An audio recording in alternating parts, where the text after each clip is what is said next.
Në sheshin Adem Jashari, qytetarët e Vlorës dolën në protestën e radhës për të kërkuar anulimin e ligjit për zonat e mbrojtura, si dhe për t'i thënë stop ndërtimeve në zonën e mbrojtur të Nartës, Zvërnecit dhe Vjosës. Thirrja ishte për të gjithë qytetarët që të dalin në shesh dhe t'i bashkohen protestës, një protestë që sipas tyre është e gjithanshme.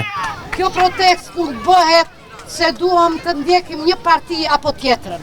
Ne duam që të marshojmë kudo për fëmijët tanë, për të ardhmen tonë, për pensionistët që marrin 100.000 lekë të vjetra dhe në fund nuk kanë as bukë të hanë.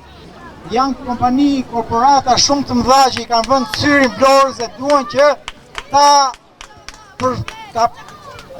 kollaborojnë një pjesë të madhe të territorit Vlorës dhe madje pjesët më të bukura, më të interesante dhe më vitale të Vlorës. Tani duhet të bëj një koment lidhur me një fjalë që është përhapur këtu në Vlorë. Gjoja si kur Vlora është dakord me zhvillimin. Është fjala për zhvillimin e propozuar nga Edi Rama dhe Vlora që nga dakord me këtë zhvillim. Unë e hedh poshtë me përbuzje këtë, për arsyen se ka argumenta të plota në kundërshtim me të.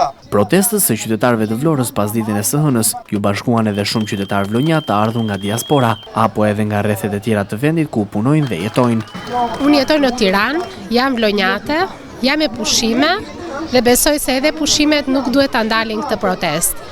Besoj se të gjithë duhet të kemi shpresë dhe të gjithë duhet të lëvizim për këtë shpresë. Jap se kam ardhur. Jam shumë pozitive për këtë pjesë. Në qoftë se i gjithë populli duhet të bashkohet dhe do luftoj të gjithë bashkë në pjesën e mirë, po themi se ne kemi ardhur bashkë me fëmijët, besoj se do t'i arrijmë. Rama e Dorëshën. Kemi ardhur të protestojmë këtu për Zvërnecin, Sazanin, që janë toka vlonjatëve, të zvërneciotëve, dhe këta duan të ja japin të huajve. Ligji për të huaj duhet vjetë në zbatim se është dhe këta i shesin sipas dëshirës. Gjithë vlonjatë janë të indignuar për këtë, prandaj ngrihemi dhe dalim këtu në protestë. Ne do bëjmë detyrën tonë dhe duhet të arrijmë qëllimin. Me popullit s'mate do të njëri. Ne do të dalim, do bëjmë detyrën tonë si popull, si qytetar. Është detyrë të gjithëve që të dalim. Bëj thirrje gjithë këtyre që rinë në kafene, se do jetë shumë vonë. Do bëhet mbi shmend. Shqipërinë do e marrin të huajt. S'është vetëm për Zvërnecin. Është rrëzohet Edi Rama. Ky është diktator.